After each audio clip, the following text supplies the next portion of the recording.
Hello everybody, welcome to day 11. This is a Q&A day. I will also give our next tip at the very end.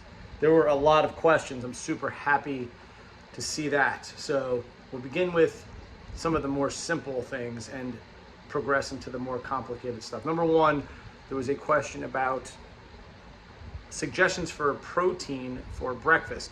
So my favorite is eggs. If you listen back to that interview that I had with Dr. Mike T. Nelson, we talked about this a little bit in terms of the bioavailability of certain proteins and complete proteins. Eggs are by far probably the best food you can eat in terms of complete proteins. So if you like eggs, definitely have them. But there's nothing wrong. I mean, listen, what do you think? Steak and eggs in the morning. There's nothing wrong with having meat in the morning. Chicken, turkey, whatever you want. I mean, it's common. Think about breakfast foods. There's lots of, you get turkey sausages, ham, and things of that nature. I'm not necessarily, obviously, if you're having meat, guys, if this is your first time listening to me, I'm going to be purposefully obnoxious about this. If you're not eating organic meat, you're out of your mind. Okay, so eating organic meat takes precedence here when I'm talking about protein. Super critical. That's why it's so important to have control of your food at home, because it's not easy to get organic stuff in restaurants. I'm not saying that you can never have meat in restaurants. I'm not saying that. What I'm saying is that if you're eating a lot of protein, which I'm a huge advocate of, you'd better make sure it's organic. You better understand how it's raised. And if you make it a habit to have non-organic meat and highly processed meat, you're going to run into a lot of the deleterious effects that are associated with high protein diets. The way to mitigate those problems is to have organic meat. Make sure that you have, including eggs, make sure that they're farm raised, all of the things that we've talked about in the past. So not to go on that tangent for my clients who already know these things, but if this is your first time listening. So there's certainly nothing wrong with having that stuff. A lot of people, they want to have high protein cereals and this and that. I'm not a big fan of those things, guys. If you are going to have carbs in the morning, if you're going to have that stuff, try to have your fibrous stuff in the morning. So if you want to have your Ezekiel bread.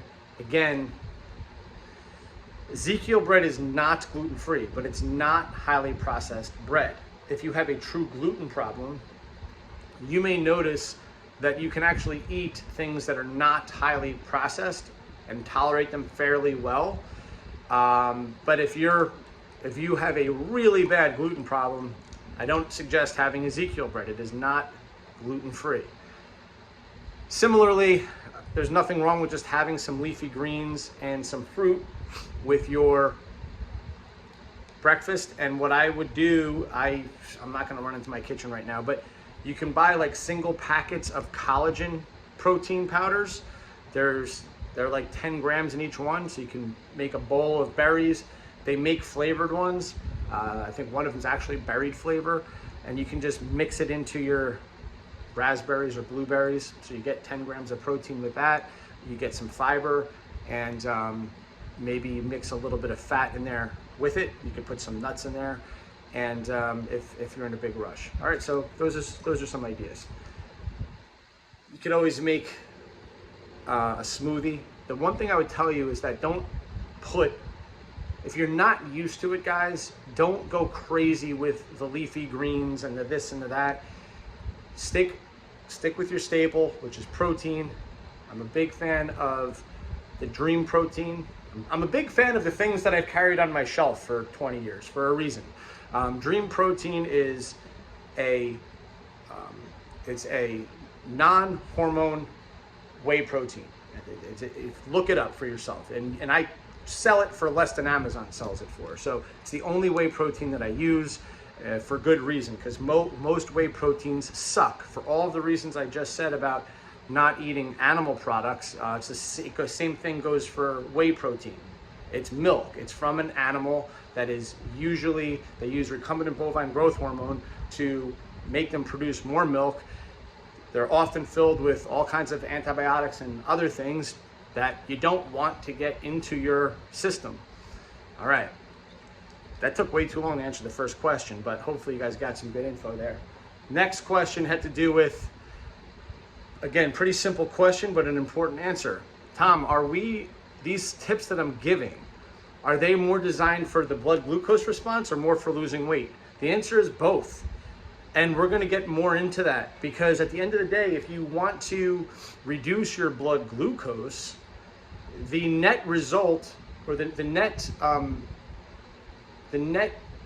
way to get there, so to speak, however I want to phrase that, I can't even speak right now. The way to get there is through losing weight. Now, to put weight on over time, can you put weight on over time and still reduce your blood glucose? In some people, yes. So in other words, let's just say your blood glucose is 110, 115, maybe you have 15 to 20 pounds to lose. If you went completely ketogenic, but you're in a calorie surplus, meaning you're eating mostly fats and a little bit of protein, to be more specific, you're eating around 80 to 85% fat, 15 to 20% protein, and that's going to severely blunt your glucose response. But if you're in a calorie surplus, I don't care what your protein, calories, and carbs are. I don't care what secret diet you're on. If you are in a calorie surplus, you will get fatter, everybody. Does that mean that your blood glucose may get better? Yes, but over time, it may get better. But over time, if you're putting weight on your body, that will lead to fatty organs. Eventually, again, visceral fat is very genetic.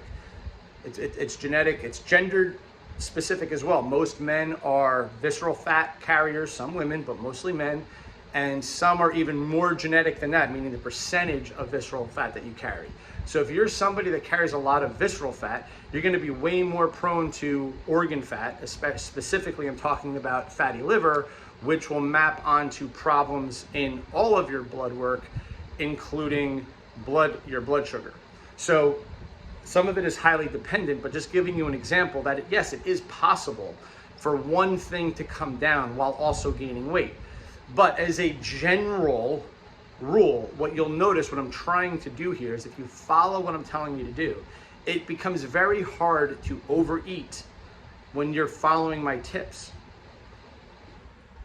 For example, make sure that you're properly hydrated all day, because when you look at how the appestat works in terms of, literally your appetite works, people get hungry because the brain is saying, I'm dehydrated.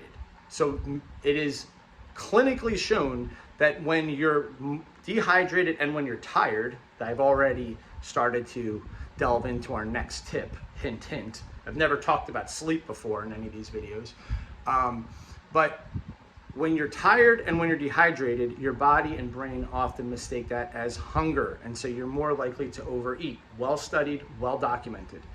So eating high protein is way more satiating. Eating high fiber, way more satiating. Making sure those starches are resistant, way more satiating. You get the idea.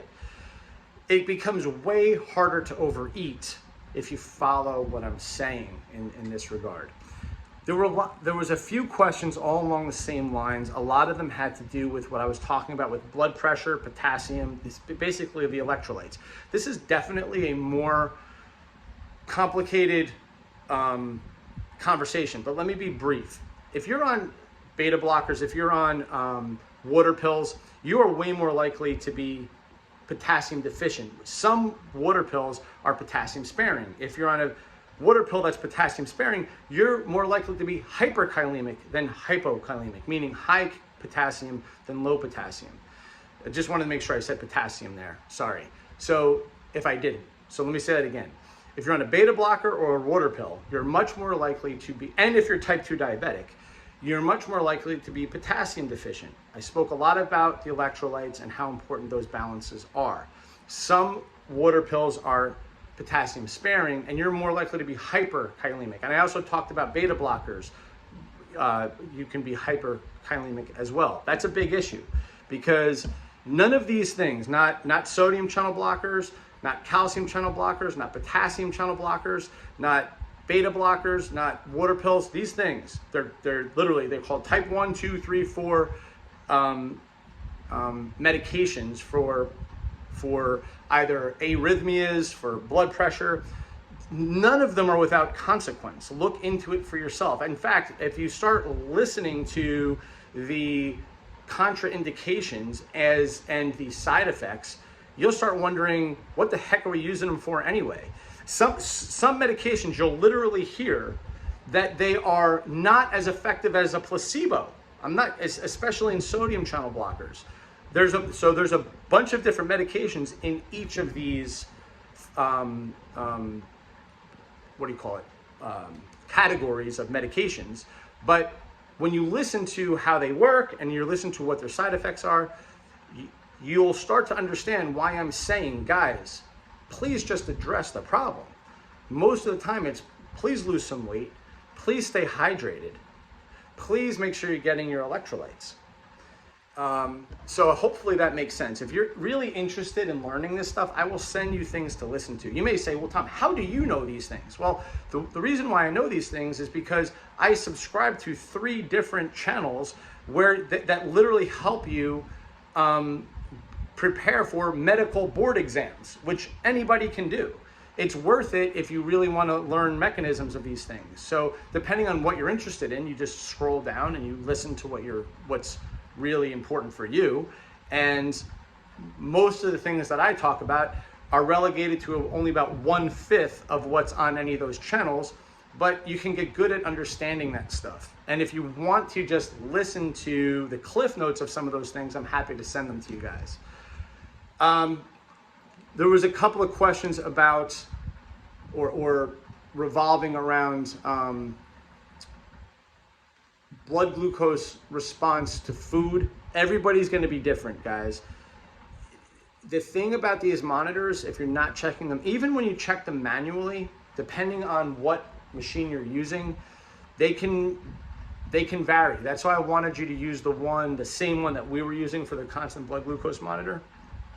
But generally, the more readings you get, the more accurate you'll see over time. Like, you'll notice that if you're consistently getting 110, 120, 115, and then you get an 80 and first thing in the morning, you know that that's an anomaly. So you want to eliminate the anomalies. That's why I'm saying to do it over time.